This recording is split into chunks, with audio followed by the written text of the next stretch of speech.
오늘 마태복음 14장 22절에서 33절을 읽었는데 이 성경 내용에서 핵심 내용이 뭐겠어요? 단어 하나로 딱 말하라 한다든지 무엇을 위해서 이 말씀을 주셨는지 핵심 내용. 예?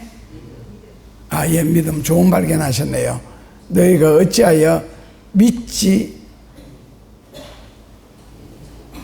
믿음이 없느냐? 믿음이 없는 이유를 또 설명해 하셨죠. 뭐 때문에? 의심. 결국 믿음은 의심이 생기면 믿지 못하고 의심이 완전히 사라져야 믿을 수 있다는 중요한 교훈을 해 주셨고, 그 다음에 우리하고 직접 연결시킨다면 본문에서 핵심은 또 무엇이겠어요? 영적으로는 믿음이 맞고 그 믿음을 방해하는 요소는 의심이고, 그 다음에 현실에서 나와 연결시켜 주시는 핵심은 뭐겠어요? 오라입니다. 여기에서 교인들이 이제 다 걸려 자빠지는 거예요. 오라에서. 예수님이 새벽녘에 물 위를 걸어오실 때에 제자들이 뭐라고 표현했어요? 26절에 유령이다. 이게 사람이 아니다. 왜? 사람이 물 위를 걸어올 수는 없으니까 유령이다. 그러니까 예수님의 말씀이 나는 유령 아니다. 그러니까 유령이 아니면은 베드로가 던진 질문이 나를 명하사 나로 물 위를 오라 하소서. 유령이 아니면은, 그러니까 예수님이 간단하죠. 오라. 그러니까 베드로가 물 위를 걸어서 예수님께로 갑니다. 이겁니다. 그런데 베드로가 여기에 몇 명이 타고 있어요? 12명이 타고 있습니다. 12명이 제자들이 타고 있는데 반대로 갑니다. 이쪽에서 예수님이 지금 물 위를 걸어오고 계십니다. 그러니까 이게 새벽 이제 시간으로 한 3시에서 4시 사이거든요. 그러니까 물 위니까 아무래도 그 수증기가 피어오르니까 여기 사람이 걸어오니까 당연하게 제자들의 눈에는 이게 이제 유령으로 보였던 거죠. 당연하게 유령이다. 그러니까 내가 유령이 아니다. 유령이 아니면은 베드로가 그러면은 나로 하여금 물리를 걸어 오라 하소서. 오라 하소서. 했을 때 베드로가 예수님이 뭐라고요? 그러면 오너라. 오라. 물리를 걸어 오라는 소리를 몇 명이 들었어요? 12명이 다 들었습니다. 그때 몇 명이 배에서 뛰어내려 물 위를 걸어 예수님께로 갔어요? 한 명이. 그렇다면은 진리를 순종할 수 있는 퍼센테이지는 12명에 한 명꼴입니다. 그러니까 만약에 교인이 120명이다. 그러면 120명 중에 예수님을 믿는 사람은 한 10명 정도 될 겁니다. 그럼 나머지는요, 엉터리라는 거지. 그런데 이 제자들이 예수님을 믿었어요, 안 믿었어요? 나중에 믿습니다. 언제요? 베드로가 물 위를 걸어갔다 예수님과 함께 걸어와서 배를 타자. 그때 이 무리들이 뭐라고 말을 하느냐 하면은, 당신은 하나님의 아들이로소이다. 그러면서 절을 하죠. 그때는 12명이 다 절을 한다. 당신은 하나님의 아들이 맞다. 그렇다면은 요 기적이라는 미라클이라는 이 사건이 생기기 전에 제자들은 예수님을 믿었어요, 안 믿었어요? 요런 기적이 일어나기 전에 제자들은 예수님을 믿었어요, 안 믿었어요? 입장이 굉장히 난처하죠, 지금. 분명하게 우리는 인간적으로 볼 때는 믿었으니까 따라다녔는데 영적으로 볼 때는 안 믿었으니까 예수님의 말씀을 불순종한 거거든요. 믿었으면 순종해야지. 그런데 이 기적이 일어난 것을 본 후에 당신은 하나님의 아들이로소이다라는 고백을 비로소 하거든요. 그렇다면 오늘 우리의 신앙도 마찬가지입니다. 뭐 보고 믿느냐 안 보고 믿느냐. 히브리서 11장 1절에서는 뭐라고 했어요? 믿음이란.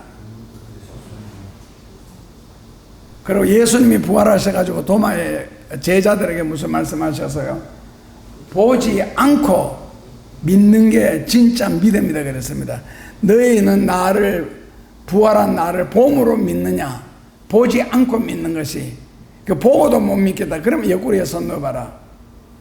이거거든요. 그러니까 꼭 어떤 체험을 한 후에 예수님을 믿겠다 하는 것은 믿음이 아니라, 예수님 배에 올려탔을 때 전란 12제자들은, 11제자들은 요즘 말로 바꾸면 가짜가 아닐까. 참 믿음이었으면 베드로처럼 뛰어내려야죠. 예수님이 하나님의 아들이신 것을 여기서 믿었으면 하나님의 아들이 나를 죽이겠나. 설령 내가 바다 위를, 물 위를 걷다가 빠져 죽는다 할지라도 말씀을 순종하다가 죽었잖아요. 그게 후회할 게 전혀 없는 거예요.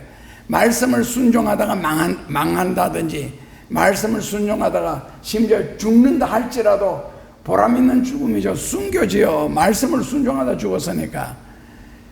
그러니까 그렇게 되기 위해서는 믿음이 있어야 되는데, 우리가 상대하는 분은 예수님, 하나님입니다.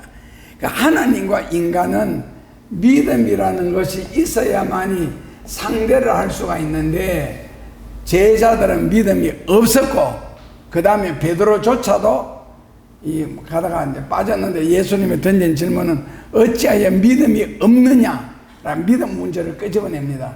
그리고 왜 의심하였느냐? 말씀을 두고 순종하면서 물 위를 잘 걸어오다가 왜 갑자기 물에 빠졌느냐는 거예요. 물에 빠진 이유는 뭐라고요? 의심했다는 겁니다. 그럼 의심하지 않았다면 물에 빠지지 않았다는 거죠. 물에 안 빠지고 잘 걸어왔으니까. 결국에는 믿는 과정 속에서도 의심이라는 게 끊임없이 생기더라. 그래서 그 의심 때문에 결국 예수님을 믿지 못한 거고, 예수님을 믿지 못하니까 바로 물에 빠져들어갔다. 그러니까 예수님을 믿는 동안에는 기적은 계속 일어날 수가 있는 겁니다. 자, 여기서 오늘 우리에게 던지는 질문은, 그렇다면 11제자들은 왜 안 갔을까? 예수님께. 예수님 분명히 오라 했는데 왜 안 갔을까? 조금 더 성경적인 용어로 바꾸면은, 왜 예수님이 오라 했으면은 그 말씀에 순종을 해야 되는데 왜 불순종을 했을까? 12명 중에 11명은 불순종하는 사람이고, 교인 120명 중에 110명은 불순종하는 사람이고, 교인 1200명 중에 1000명 이상이 불순종하는 사람들입니다. 그런데 예수님의 제자라는 이름으로, 교회 다닌다는 이름으로, 교회 직분 맡았다는 이름으로 교회에 앉아 있을 뿐이지 불신자입니다. 왜? 영적인 믿음이 없잖아요. 그리고 한 명조차도 예수님께 가다가 결국 의심했다. 의심했기 때문에 빠졌다. 그 의심한 이유가 뭐냐? 풍랑이 일더라는 거거든요. 풍랑이.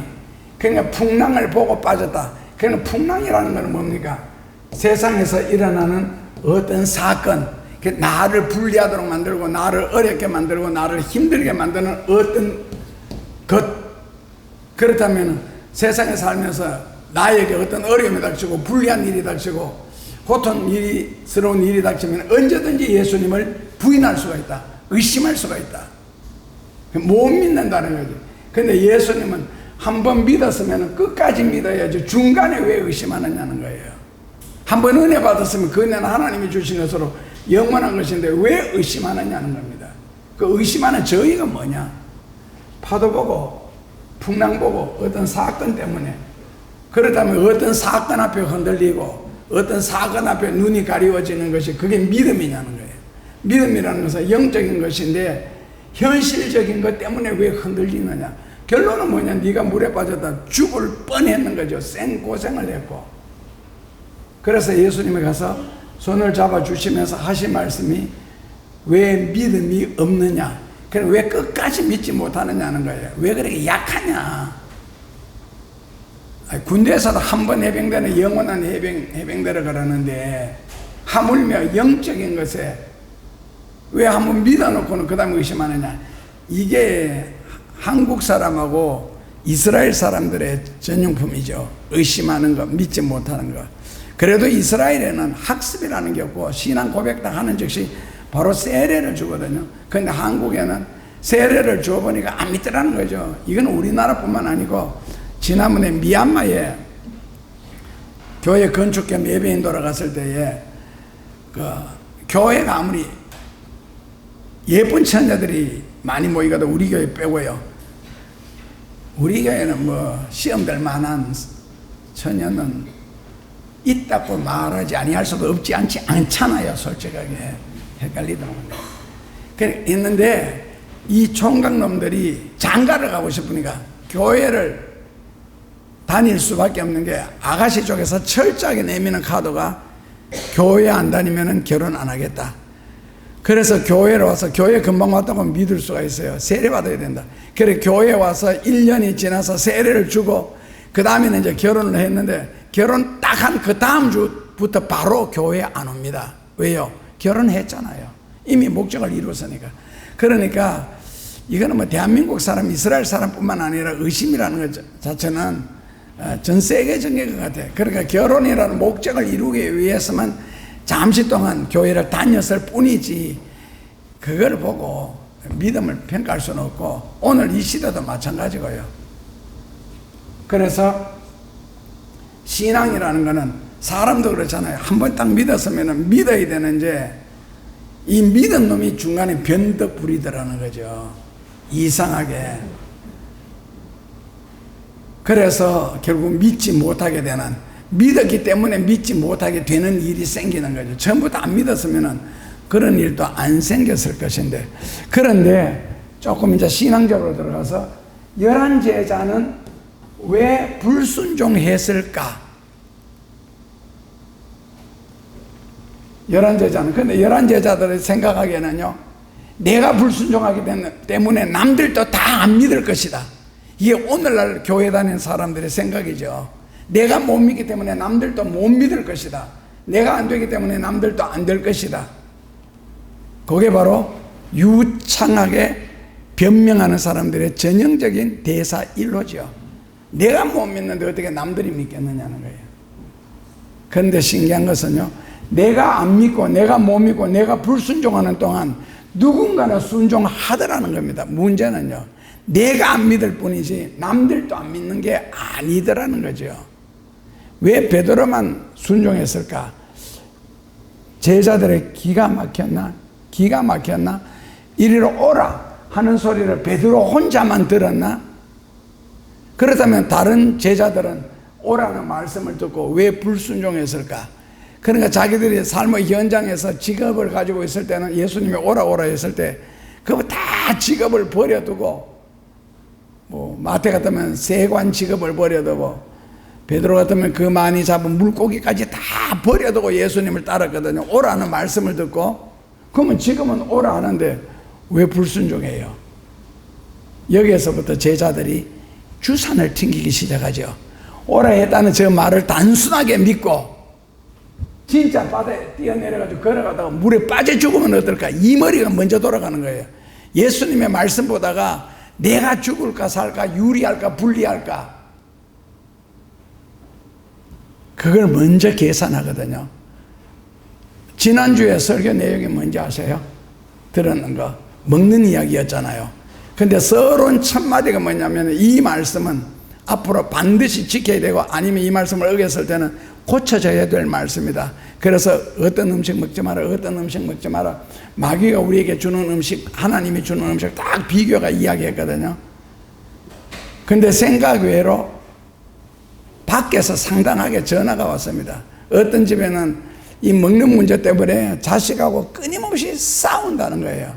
자식이 좋아하는 것은 엄마는 주기가 싫고 엄마가 좋아하는 것은 자식이 안 먹는다는 거거든요.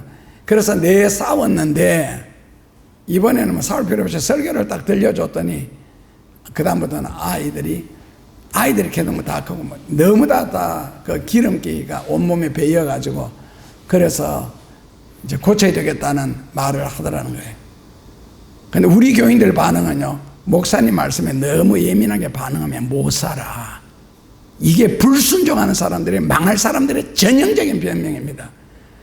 여기서는 진리를 전하고 하나님의 말씀을 전하는데 목사님, 내가 내 말을 전합니까? 그렇다고 내가 지금 화가 났습니까? 목사님 말씀에 너무 예민하게 반응하면 못 산다고. 반응 안 해서 지금 못 사는 거예요. 반응하면 살 텐데, 반응하면 잘 될 텐데. 순종하면 불순종하니까 자꾸 꼬이고 어려움이 끊임없이 닥치는 거예요. 끊임없이 고생하고.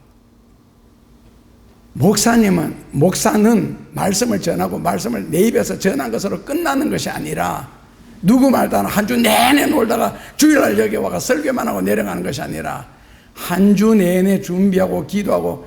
그래서 다른 교회에서는 토요일 날 되면 목사님 집에 사택에는 전화도 안 건데요, 영적으로 방해되고 설교 준비하는데 방해될까 봐 토요일 날은요, 여기 와서 그렇게 성경 몇 구절 되고 한다고 그게 설교입니까? 따르지를 않는데, 역사가 일어나지를 않는데. 그러니까 사람들이 너무 한마디로 말하면 이기적이다. 진리 자체를 신뢰하지 않는다. 아니 세상 이야기 같은 걸 실컷 내놓고도 믿습니까? 그러면 딴 교회는 아멘하고 박수치고 난리치던데, 우리는 오리지널 성경 말씀을 전하는데도 뭐 이런 식의 반응이 나오니까 이게 과연 신자들이냐. 이게 지금 계산하고 앉았는 게, 빠져 죽으면 어떻게 할까? 빠져 죽으면 죽는 걸로 순교로 영광을 여겨야죠. 뭐 그래 삶에 대한 애착이 많습니까? 또 물어보소. 목사님은 삶에 대한 애착이 없습니까? 답 하나도 없습니다. 저는요, 지금이라도 언제든지 젖될 생각을 하고 있고 언제든지 죽을 각오는 되어 있고 미리 뭐 유언 같은 것도 다 끝내놓고. 그러니까 말씀을 들으면서 왜 깨닫지를 못할까? 이스라엘 백성들이 애굽에서 나왔잖아요. 광야에서 몇 명 죽었어요? 자, 우리가 추산하기로는 신학적으로 300만 명이라고 합니다. 대략요. 자, 300만 명이 옆에서 죽는데, 그리고 죽어가는 방법도 봤잖아요. 뱀에 물려 죽어가는 거, 몸이 부어 죽는 거, 땅이 쩍 갈라져가지고 온갖 다양한 방법으로 죽는데, 왜 죽느냐? 이유도 알잖아요. 불순종하다가 원망하다가 다 죽어가잖아요.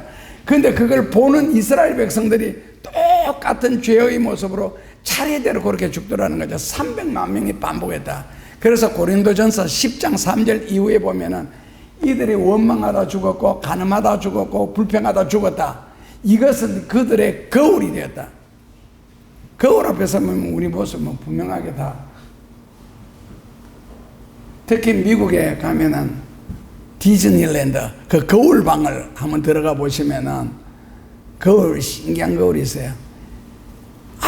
아무리 막 얼굴이 깨끗하고 해도 그 거울 앞에 서면은 막 점티 같은 거 있잖아요. 얼마나 크게 확대되어 보이는지. 아니면 어떤 거울 앞에 서면 아무리 난장이라도 키가 크게 보이는 거울, 아무리 키 큰 사람도 그 거울 앞에만 서면 홀쭉하게 되고 키가 작아 보이는, 그리고 막 깨진 거울 앞에 서면 온몸이 막 그 깨어진 일그러진 그 다양한 거울이 있는데, 하나님이 성경에서 아브라함이 훌륭해서 택하여서 복을 주신 것이 아니고, 로마서 14장 17절 이하에 보면은 너희를 대신하여 아브라함을 내세웠다. 그러니까 우리도 아브라함처럼 믿으면 아브라함이 받았던 복을 얼마든지 받을 수 있다. 거울이라 그러거든요. 신앙도 거울이고 성경도 거울이고. 그 다윗이 아니고 다윗처럼 죄 많이 지은 사람도 하나님의 사랑을 가장 많이 받을 수 있다는 교훈을 우리에게 주는 거고요.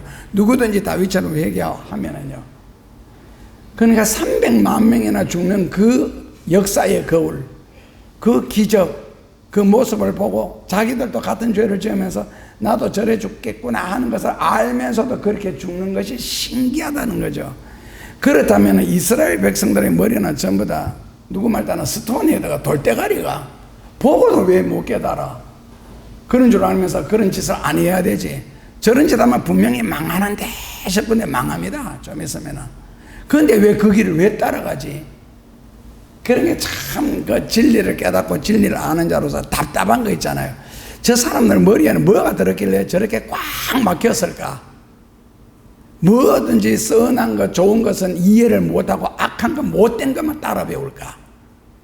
무엇 때문에 가슴이 저렇게 꽉 막혀가지고 도대체 진리를 이해를 하지 못할까? 아무리 강조하고 가르쳐도 뒤에 가서 딴소리 하는, 복 받는 방법을 아무리 가르쳐도 뒤에 가서는 저주받을 짓만 찾아가며 사는, 왜 저럴까? 왜 그럴까? 왜 못 믿을까? 그래서 성경을 읽다가 찾았지요, 답을. 신명기 29장 4절에 하나님께서 그 마음을 열어주셔서 은혜와 복을 받지 못하게 하려고 그들의 마음을 막았고 그들의 귀를 막았습니다. 예수님이 귀한 진리를 돼지에게 주지 않으려고, 거룩한 것을 개에게 주지 않으려고, 그 개와 돼지 같은 인간에게 이 귀한 것을 줄 마음이 없으신 것이죠.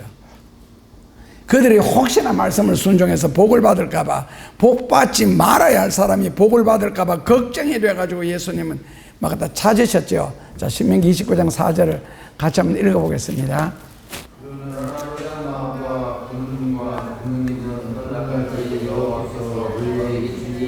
깨닫는 마음, 보는 눈, 듣는 귀, 하나님이 다 죽을 때까지 주지 아니하셨다. 다 죽을 때까지. 그래서 깨닫는만 보는 거는 요한복음 14장 26절에 보혜사 곧 아버지께서 내 이름으로 보내신 성령, 그가 너희에게 모든 것을 가르치시고 내가 너희에게 말한 모든 것을 생각나게 하고 깨닫게 해주신다. 그렇다면 결국 깨닫지 못하고 알지 못하고 보지 못하는 것은 신약적으로 말하면 성령이 우리 속에 오시지 않았다는 것, 성령 못 받았다는 증거고, 구약적으로 말하면 하나님이 막으셨다. 왜? 복을 못 받게 하시려고, 은혜를 못 받게 하시려고. 왜? 은혜 받을 사람이 아니고 은혜 받을 그릇이 아니라는 것이죠. 그래서 사람들은 자기가 똑똑해서 성경을 불순종하는 줄 아는데 큰 착각입니다. 죽을 자 망할 자가 아니면 엉뚱한 일에 똑똑하지 않습니다. 그래서 이것을 야고보서 성경에서는 악마적인 믿음, 마귀 믿음, 귀신 신앙, 이렇게 야고보서 1, 2장에 정의를 내려놨습니다. 절대로 진리에 대해서 비판을 하고 안 받아들이는 것은 그 진리에 반하는, 즉 망하기 위해서, 죽기 위해서 안 받아들이는 것이지, 받아들일 사람은요, 그 아들 디메온처럼 자다가도 벌떡 일어나가 예수님을 뛰어가야죠. 자기가 복받을 때가 되었으면. 그걸 거부하는 거예요. 왜? 좋은 말 하죠. 복받을 때가 안 됐다고. 평생 복받을 때가 안 올 겁니다. 그런 식으로 믿으면. 은혜 받을 때가 안 되어서 그렇다고요? 그 때가 언젠데? 자기가 복받을 일 같으면 자다가도 뛰어가야죠. 바디메오처럼. 그래서 예수님은 아직은 아니다. 그래도 아직은 믿을 때도 아닙니까? 그 때 기다리다 만약 예수님 오시면은요, 하나님이 천지 창조하신 것을 믿습니까? 예수님이 우리 죄를 위하여 오셨다는 것을 믿고요. 그렇다면 그 예수님이 내 머리카락까지, 땀구멍까지라도 헤아리고 계신다는 걸 믿으셔요? 그게 무슨 뜻이에요? 머리카락이 헤아리면 뭡니까? 머리카락은 평균 남녀 10만 개, 여자는 12만 개, 남자는 8만 개. 땀구멍은요, 한 사람은 평균 230만 개. 그래, 땀구멍이 내한테 230만 개 가지고 있다. 그거 알면 뭐합니까? 그렇게 하시는 예수님이라는 거죠. 그 땀구멍까지 헤아리고 계시는 예수님. 믿기는 믿어요. 천지 창조한 것만 믿고 내가 생각하고 숨 쉬는 것 같지도 내가 다 보고 듣고 있다. 이런 건 믿습니까? 믿는데도 말을 함부로 하고 행동을 함부로 합니까? 그 하나님 앞에서. 자, 예를 들어서 빌립보서 4장 6절에 아무것도 염려하지 말고 기도와 간구를 감사함으로 하나님께 아뢰라. 그리하면 지각에 뛰어나신 하나님이 다 책임져 주신다. 빌립보서 4장 6절입니다. 아무것도 염려하지 말고. 그러면 염려하지 마라 했으면은 염려 안 하면은 되는데 왜 염려할까? 자기가 그 구절을 외우면서도 왜 염려할까? 답은요, 마음이 강팍해서 그렇습니다. 마음이 강팍해서. 그래서 사람들은 자기 마음이 강팍해서 진리를 깨닫지 못하고 답을 얻지 못하는데 그 원인에 대한 답을 자꾸 다른 데서 찾으려고 하는 거 있잖아요. 다른 데서 찾으려고 하는 것은요, 온갖 변명과 핑계를 대가지고 자기가 피하여 나가는 거예요. 그럼 평생 인생에 답 없습니다. 그런 사람에게는. 그 예수님이 걱정하지 마라. 그럼 걱정 안 하면 되는데 그럼 또 뭐라 하는지 아십니까? 똑똑한 척 하는 사람은요, 사람이 어떻게 걱정 안 하고 살고 염려 안 하고 살 수가 있습니까? 그러니까 복을 못 받는 거야. 사람이니까 예수님이 걱정하지 마라, 염려하지 마라 거든.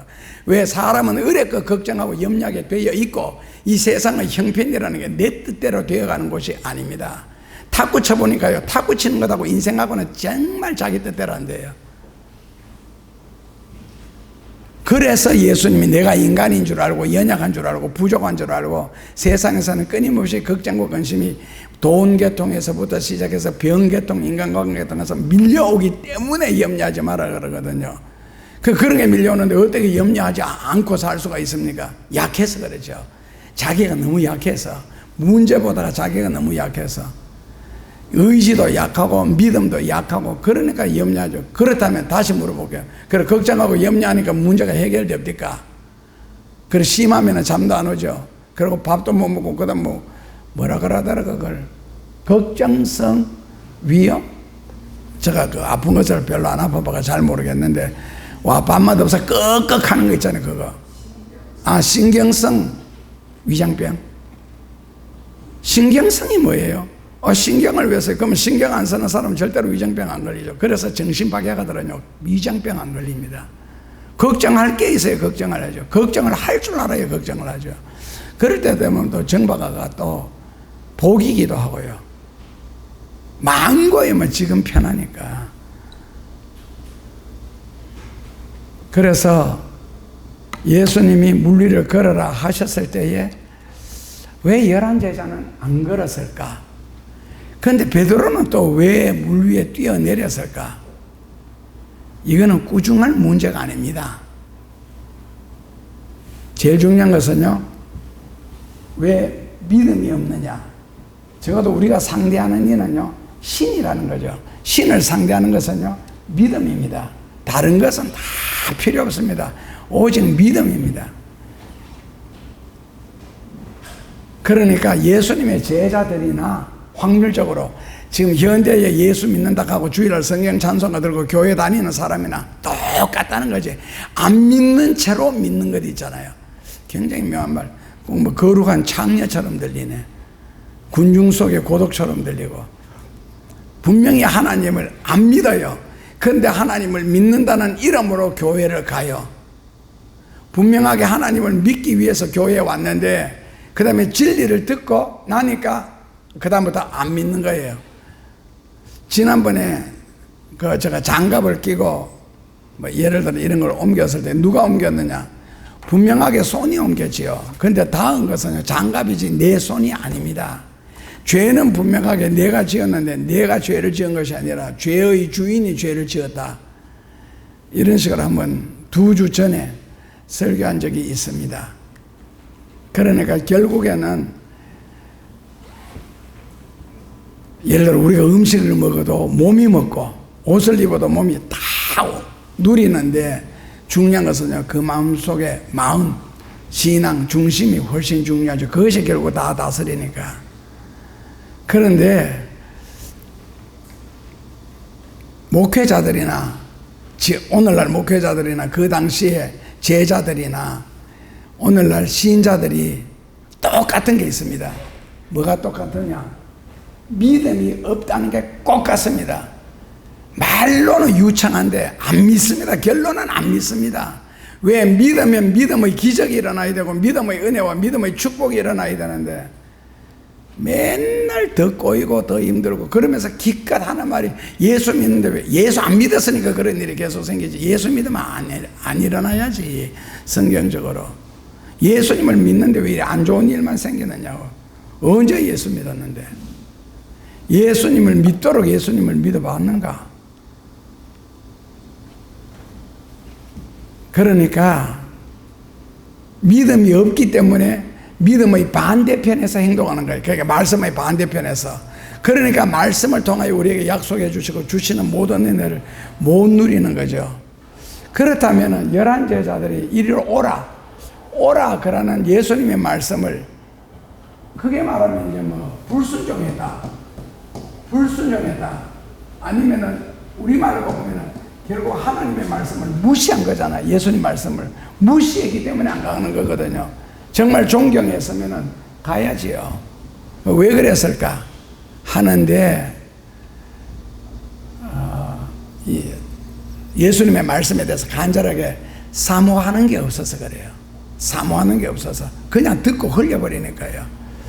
그래서 옛날식으로 한번 표현하자면은 과연 이런 자세가 되어 있는가?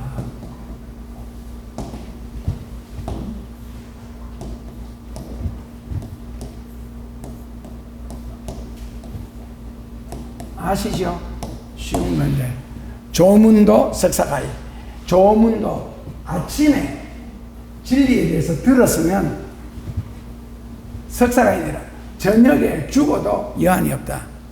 이 정도로 어떤 진리를 유교시대 때 한마디 탁 들어줬으면 그 진리에 얻은 그 행복감, 즐거움, 그 저녁에도 여한이 없다 할 정도로 사모를 했는데 요즘에는요 진리를 들어도 감각이 없습니다. 왜? 마음이 다 문둥병이 걸렸거든. 그러니까 감각이, 손가락이 지금 떨어져 나가는데도, 발가락이 떨어지는데도 아프질 않습니다. 왜? 감각이 없으니까. 그러니까 웬만한 진리의 말씀을 전해가지고는 지금 교인들요 꼼짝도 안 합니다. 오늘 말씀 제가 굉장히 부드러워졌거든. 옛날 내 설교 듣던 사람, 목사님 왜 그래? 착해졌어요? 부드러워졌어요? 설교가 굉장히 부드러워졌습니다. 그런데도 지금 듣는 사람들, 어떤 청년이 아주 핵심 진리를 말하다. 그래도 목사님의 설교는 편하게 들을 말씀은 아니죠 그러더라. 나는 되게 편하게 하는데 편하게 들을 말씀은 아니다. 그러니까 어떤 진리에 대해서 정말 사모하면은 내 설교 한 편만 제대로 믿음으로 들어준다면은 그 안에 인생의 답이 다 있을 것 같은데 왜 그것이 안 될까? 왜 사모하는 마음이 없을까? 다른 데서는 세상적인 예화 실컷 들고 성경 구절 끝에 가서 한 구절 붙여놓고는 믿습니까? 할렐루야 가도 온 교인들이 좋아하는데 우리는 처음부터 끝까지 뭐 세상적인 예화를 저거 얼마나 듭니까? 하는데도 반응이 없어. 그래서 예레미야가 탄식하며 우는가 봐. 얼굴에는 철판을 걸었고 마음에는 반석을 깔았도다. 그러니까 지금 교인들의 그 생각은 뭐냐? 나는 아무리 주의 말씀을 무시하고 오라 해도 안 가도, 불순종을 해도, 하나님 말씀을 외면을 해도 하나님이 나에게 뭐만 주시면 된다? 복만 주시면 된다. 다른 거 다 필요 없다. 내가 아무리 말씀을 무시하고 외면하고 불순종을 할지라도 하나님 내게 복만 주시면 된다. 왜 복을 안 주실 수가 없느냐? 내가 감사헌금을 하고 그리고 목사님이 기도를 해주시면 나는 복을 받는다. 이것은 미신도 아니고 신앙도 아닙니다. 푸닥거리도 아니고 믿음하고 전혀 상관없는 겁니다. 내가 헌금을 드리고 기도만 받으면 복을 받는다. 이거는 뭐라 그래도 심하게 보면 이 정신착란증 환자들입니다. 절대로 믿음도 아니고 이런 식으로 해서 복도 못 받습니다. 어쩌다 한 번씩 이루어지는 일이 있다면 아마 여러분들 자신이 아니고 배우 때문일 겁니다. 그래서 야고보서에는 이런 악마적인 믿음은 버려라 그랬습니다. 하나님이 주시는 믿음이 아니라고. 그렇다면 진리를 순종하지 못할 정도로 믿음이 없는 이유가 무엇일까? 마음이 그 정도로 괴팍해진 이유가 무엇일까? 왜 말씀에 대해서, 진리에 대해서 그렇게 강팍해졌을까? 답은요, 로마서 10장 17절 여러분들 다 압니다. 믿음은 들음에서 나며. 그렇다면 믿음이라 그러는 것은 말씀을 들음으로 마음속에 생겨야 되는데 신기하게도 사람들이 너무 강팍하고 너무 악하고 너무 못됐기 때문에 말씀을 들을수록 점점 더 악해져요. 마침 비 온 후에 땅이 굳어진다. 좋은 뜻으로 해결할 수 있겠지만, 해석할 수 있겠지만은 나쁜 뜻으로는 비 온 후에 비가 은혜가 내리고 하나님의 내릴수록 땅이 굳어진다. 마음은 점점 더 강팍해진다는 뜻이거든요. 왜요? 마음이 부드러움이 없으니까. 그리고 오라는 주의 말씀을 들어도 감각이 없고 먼저 계산부터 하고 앉았는 거예요. 저게 말씀을 듣고 갔을 때 순종했을 때 과연 괜찮을까? 그러니까 예수님의 말씀을 직접 듣고서도 사람들은 안 믿는다는 거죠. 그렇다면 베드로는 왜 뛰어내렸나? 우리의 평가는요, 바보 같으니까, 앞뒤 생각을 못하는 정신박약하니까, 아니면은요 성질이 급하니까, 그래서 순종을 한 겁니다. 같은 신자, 같은 제자의 자리에 있는데 베드로만 순종한 이유가 뭡니까? 베드로가 어떻게 순종할 수 있었겠어요? 11 제자들이 순종 안 한다고 베드로조차도 순종 안 하리라고 생각하면 안 되고, 그 다음에 확률적으로 우리가 90% 넘으니까 확률적으로 우리가 진리다. 성경에는요 민주주의라는 것 자체가 없습니다. 민주주의가 어디 있습니까? 전부 다 위에서부터 내려오는 말씀을 가지고 하나님이 세상을 다스렸지. 민주주의라는 것은요 사람을 옆으로 줄을 세우는 게 이게 민주주의고요, 성경은 독재라는 건 위에서부터 아래로 사람을 세우는, 종대로 세우는 거, 이걸 독재라 그러거든요. 그래서 이스라엘 백성들 나라에서 사울 왕이 생기기 전에는 완전 독재였습니다. 하나님, 그 다음에는요 선지자 혹은 사사 혹은 예언자, 이렇게 전한 백성들 밑에서 그냥 믿고 아멘. 신명기에 보면은 너희들은 아멘만 할지어다. 그러니까 만약에 너희가 짐승과 더불어 선교하는 자는 저주를 받을지어다. 그러면 전부 다 아멘 아멘 했거든. 그래서 말씀을 순종하는 자는 복을 받을지어다 해도 아멘 했고, 이게 성경이거든. 그리고 사울 왕이 들어서서 그 다음에 민주주의를 했다. 그 다음에 이스라엘이 어떻게 되겠어요? 망하지요. 결국에는 나라가 두 조각이 나고. 그러니까 북한을 뭐라고 부르는지 아시죠? 조선 민주주의인가? 어? 북한도 민주주의라고 부르던데. 아, 인민민주주의. 그래서 윤석열 대통령 때 제일 많이 한 번 강의하면서 이 단어 52번 썼는 거 있죠. 한국은 자유민주주의다. 그러니까 공산당도 민주주의, 민주주의라는 정의를 바르게 썼으면 좋겠어요. 그러니까 성경적인 가장 좋은 민주주의는 말씀을 순종, 즉 하나님 앞에 순종하는 겁니다. 그래서 오늘날도 그렇고 목회자들이 자기도 말씀에 대해서, 안 그러면 인생에 대해서 믿지 않고 근심하면서 교우들에게 근심하지 말라고 설교를 한다면은 그것이 교우들이 과연 그 말을 듣고 아멘을 할까? 저 근심하지 말라는 소리를 듣고 과연 근심 안 할까? 지난번에는 음식 이름을 조목조목 대드렸거든요.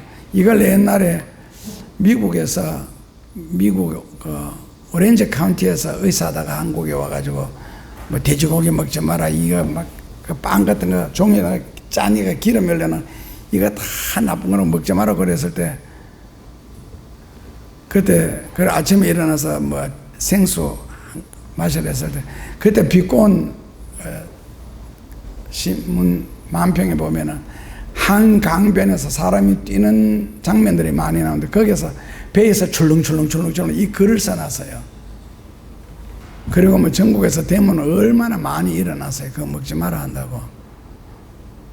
근데 그 사람도 좀 율법적이긴 하지만 굉장히 레위기식으로 또 자기가 레위기 한다고 했는데, 사람들이 뭐 오늘날 목회자도 자기가 말씀을 전하면서 첫째로는 자기도 안 믿는 거예요. 그러니까 결국 믿지 못할 말씀 전하기보다는 재미있는 말씀을 전하죠. 어떻게 하든지 웃겨야 되고, 어떻게 하든지 내가 아는 지식 하나라도 더 전달해야 되고. 그러니까 교인들은 기껏 예배를 드리고 난 뒤에 하는 말이, 목사님 똑똑하다. 그렇다면 그 목사는 목사로서 실패해요. 똑똑하다는 소리 듣고 강단에서 이 말도 안 되는 소리잖아요. 진리를 전해야지, 말씀을 전하고. 그냥 자기도 안 믿으니까 교우들이 뭐 그 감동이 오겠어요? 왜 안 믿어지겠어요? 마음이 깨끗하지 못해서 그렇습니다. 마음이 청결한 자는 진리를 깨닫게 되고, 시편 25편 거기에 보면은 마음이 온유한 자는 진리를 깨닫는데 이랬거든요. 근데 결국 온유하지도 못하고 깨끗하지도 못해서 그래. 왜요? 마음속에 쓰레기들이 너무 많이 가득 차 있어. 그러니까 말씀을 순종할 수 있는 여력 자체가 없는 거예요. 말씀을 드릴 수 있는 마음 자체가 없고, 왜? 이미 쓰레기들로 꽉 차 있으니까. 자, 이소부화집 잘 아시죠? 양치기 소년. 늑대 나타났다는 겁니다. 사람들이 처음에 한자로 말하면은 이제 유총자는 지총내할 것이요, 유창자는 지창내할 것이요, 무창자는 개지몽동이에요. 속성내. 이게 무슨 뜻이냐면은 아시죠? 총이 있는 사람은 총을 들고 나오고, 총이 없고 창이 있는 사람은 창을 들고 나오고, 총도 창도 없는 사람은 개지몽동이에요. 오직 몽둥이만 들고 뛰어나오느라. 속성내 빨리 나오느라. 이랬을 때 처음에 사람들은 뛰어나갔죠. 같은 동네 아이니까. 근데 아이는 깔깔대고 웃잖아요. 해해하고 재미있다고. 그리고 거짓말이라고. 그 다음에 두 번째도 아는 이야기고, 세 번째는 진짜 늑대가 나타났는데, 사람들은 이번에는 두 번째 그랬을 때도 벌써 갸우뚱 했는데, 세 번째는 아예 안 나갔잖아요. 왜요? 말의 신뢰성이 잃었잖아요. 이미 네가 하는 말은 콩으로 메주를 쓴다 할지라도 안 믿어. 진실이라도 이미 사람들에게는 거짓이라는 게 명패가 붙어버렸으니까, 입에 거짓말이 붙었는데 진실성이 없는데 누가 네 말 듣고 믿겠느냐. 그렇다면 예수님의 말씀을 제자들이 안 믿은 것은, 예수님의 평소에 제자들에게 거짓말을 많이 하셨나? 그러니까 성경에 보면 창세기 19장에 그 롯 같은 경우 자기 사위들에게죠. 이 성이 망하니까 도망을 가야 된다, 피해야 된다 할 때 사위들이 뭐라고요? 농담으로 여겼더라. 그렇다면 롯이 평소에 실없는 농담을 많이 해서 그런가? 왜 농담으로 여기고, 그 죽느냐 사느냐 문제인데 왜 예수님의 말씀을 제자들이 안 믿었을까? 평소에 예수님이 제자들에게 거짓말을 많이 해서 그럴까? 근데 성경에 그 신약 성경 사복음서에 제일 많이 나오는 단어가 진실로 그러는 말이거든. 한국말로 바꾸면 참말로. 그 예수님이 내가 진실로. 그 예수님 자체가 참, 진실. 영어로는 truth, 진리인데, 제자들이 예수님이 어떤 말씀을 트집을 잡았길래 거짓말을 해서 우리가 못 믿도록, 순종 못하도록 했을까? 이게 정답일까? 아니면 제자들 자체가 지금까지 세상에 살아오면서 그 거짓, 위선, 사기, 기질 이런 것이 속에 꽉 차가지고 자기가 진실을 못 받아들였을까? 그러니까 배를 타고 배 안에서 할렐루야 하면 온갖 소리 다 하는 거예요. 영광의 박수까지 치면서 예수님이 타시니까 나중에 절까지 하면서 신앙 고백하죠. 하나님의 아들이라고. 그 말을 과연 예수님이 믿을까? 제자들의 그 말을.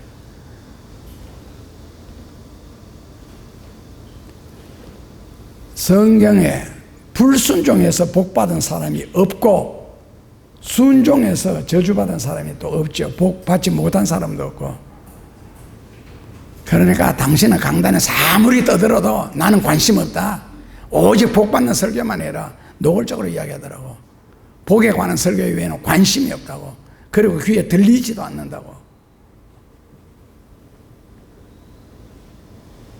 이 과연 믿음일까?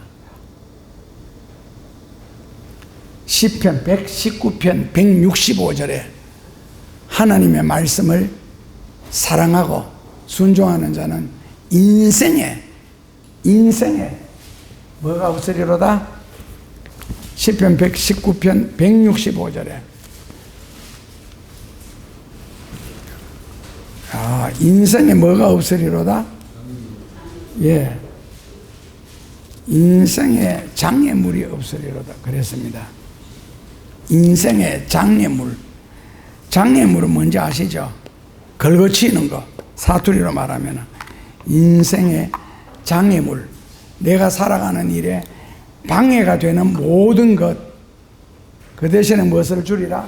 평안을 주겠다. 샬롬을 주겠다. 이스라엘의 최고의 축복, 샬롬. 뭐를 없애고? 인생의 장애물을 없애고, 장애물을.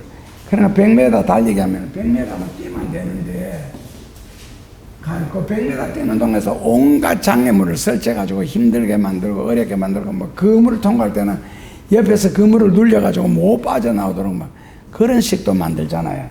그게 장애물이라는 거거든요. 그것이 장애물. 그러니까 누구에게 인생의 장애물이 많다고요? 누구에게? 주의 말씀을 사랑하는 자에게는 장애물을 없애고 평안을 주실. 그렇다면 말씀을 불순종하는 자에게 쓸데없는 고생이잖아요. 장애물이라는 건 없어도 되는데, 쓸데없는 고생, 쓸데없는 사건 사고, 그런 거 당하고도 남는 것도 없는 그런 것들. 주의 말씀을 사랑하고 말씀을 순종하면은 하나님이 그런 걸 없애 주신대요. 또 똑똑한 척 한마디 하죠. 없애 주실지 안 없애 주실지 어떻게 알아? 훌륭하다. 딱 죽어서 지옥 가면 제대로 깨닫겠다. 예를 들어서 사도행전 20장 35절에, 사도행전 20장 35절에 누가 복이 있도다? 주는 자가 복이 있다 그랬습니다. 받는 자가 복이 있도다 아니고 주는 자가 복이 있도다. 그런데 교우들 봉사하는 것을 가만히 보면은요, 누가 신났느냐? 남이 기증하고 남이 보내고 남이 준 돈을 가지고 마치 내가 나누어 주는 것처럼 그 사람 표정 안 봐요. 아주 신이 나요. 즐거워하고. 자기 돈 가지고는 절대로 안 해요. 자기 가지고는 희생 선신 절대로 안 하고, 남의 가지고. 받는 사람이 주는 사람한테 고맙다고 하니까 누가 주는지도 모르고, 주는 자가 받는 자보다도 복이 있도다라고 외우면 뭐합니까? 그러면서도 복음성가는 모르잖아요. 낮의 해처럼 밤의 달처럼 바울처럼 살 수는 없을까? 말로만.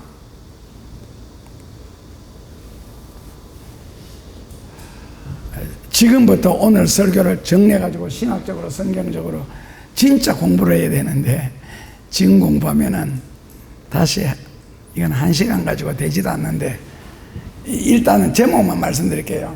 그렇다면 진리에 대한 반응, 진리에 대한 인간의 반응은 무엇일까?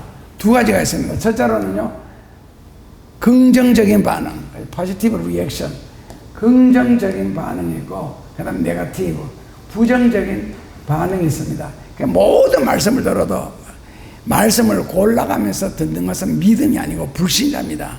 성경을 99%는 믿겠는데 아가 처녀가 안 나왔다, 천지를 창조했다, 예수님은 구름 타고 오신다, 이런 것만은 못 믿겠다. 불신자지요. 그러면 이제 부정적인 반응이다. 성경은 100% 믿어요. 100% 역사하고 100% 믿기 전까지는 믿음이 아닙니다. 둘째로는 이거는 진리에 대한, 말씀에 대한 반응이고요. 두 번째로는 예수님의 설교에 대한 반응입니다. 그때나 지금이나 이런 성경을 연구하니까 똑같더라고. 그때나 지금 사람들이나 설교에 대한 반응. 첫째로는요, 마태복음 19장 22절. 여기 누가 나오느냐면, 찾아서 읽으면 너무 기니까 간단하게 설명해 드릴게요. 여기 부자가 예수님께 와서 내가 어떻게 해야 영생을 얻으리까? 그러니까 성경에 뭐라고 기록되어 있느냐? 그냥 뭐 이것저것 율법을 지켜라. 자기는 다 지켰다. 그런데 예수님이 너한테 오히려 한 가지 부족한 것이 있으니 내 재산을 팔아서 뭐라고요? 가난한 사람에게 나누어 주고 오너라. 이 말을 듣고 심히 근심하며 돌아가니라. 요 근심했다 그랬을 때 어떤 사람은 이렇게 해석을 한 사람이 있어요. 재산이 너무 많아가지고 이걸 다 팔아서 어떻게 나누어 줄까, 이걸 근심했다 그러는데 그건 말도 안 되는 해석이고요. 재산이 많으니까 팔기 싫은 거지. 자기 것을 왜 건드려? 그러니까 말씀을 듣고 첫째 반응은요, 근심했더라. 둘째 반응은요, 누가복음 4장 28절에 거기에 보면은 사람들이 화가 치밀어 올라가지고 예수님을 어떻게 할까? 그거 보면 화가 치밀어 오른다. 오늘 같은 설교 들어도 속에서 화 치밀어 오르는 사람이 있죠. 마음이 더러워서 그렇습니다.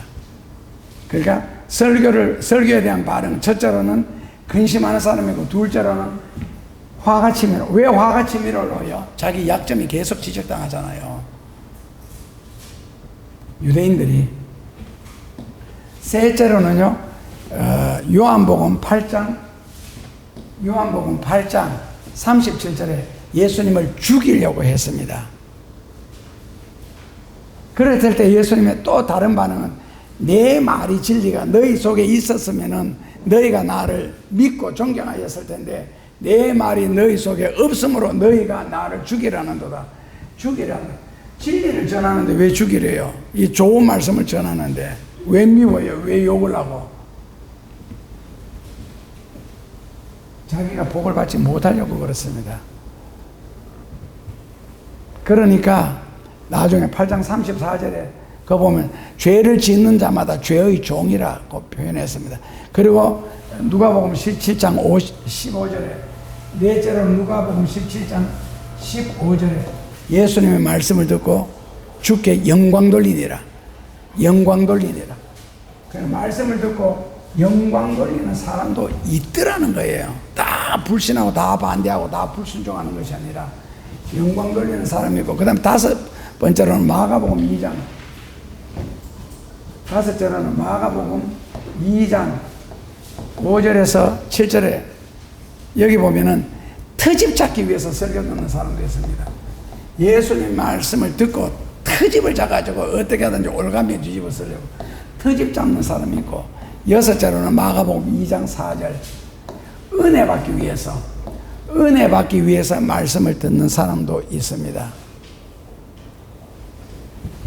그러니까 설교에 대한 반응, 말씀을 듣는 사람들의 반응, 첫째로는요, 근심하는 사람, 괴로워하는 사람, 고민하는 사람, 둘째로는 화가 치밀어 오르는 사람, 셋째로는 죽이려고 덤비는 사람. 이건 뭐 선지자 시대 때 많이 그랬죠. 예수님도 마찬가지고요. 넷째로는 말씀을 듣고 하나님 앞에 영광 돌리는 사람, 다섯째로는 말씀에 트집 잡기 위해서, 여섯 번째로는 은혜 받기 위해서 말씀을 듣는 사람들이 있습니다. 그러니까 은혜 받기 위해서 사모해서 듣거나 하나님께 영광을 위해서 진리를 사모한다면 참 복받은 사람이고, 나머지는 전부 다 망할 사람들입니다. 그렇다면 이 설교를 들을 때에 누구 입장에서 듣느냐? 베드로의 입장에서 듣느냐? 나머지 뭐 야고보, 요한, 바돌로메, 도마, 마태 이런 야고보 정의 입장에서 설교를 듣느냐에 따라서 또 설교 내용이 확 달라지죠. 결과도 달라지고. 오늘은 여기까지 하겠습니다. 뒤에 좋은 공부가 남았는데 이거 이번에 스마랑에 가서 신학대학에서 강의할 때 할 내용의 일부를 했습니다. 그렇기 때문에 여러분들은 말씀을 듣고 화가 치밀어 오르거나 그 말씀 때문에 고민을 하거나 죽이려고 뒷담화를 까거나 트집을 잡으려고 듣지 말고 은혜를 사모하는 마음으로 받아서 순종을 함으로 성경에 감추어 놓으신 하나님의 수많은 은혜와 축복들을 체험하시기를 소원합니다. 예수님 감사합니다. 아멘 속에 자기를 감추고 아멘을 통하여 거짓말을 하는 이중인격자들이 되지 말게 하시고 진실한 마음으로 아멘을 하게 하시고 그 아멘 속에 자기의 인격이 들어있게 하시고 책임질 줄 아는 아멘이 되게 하여 주셔서 일생 살아가며 복을 받게 하옵소서. 예수님 이름으로 기도합니다.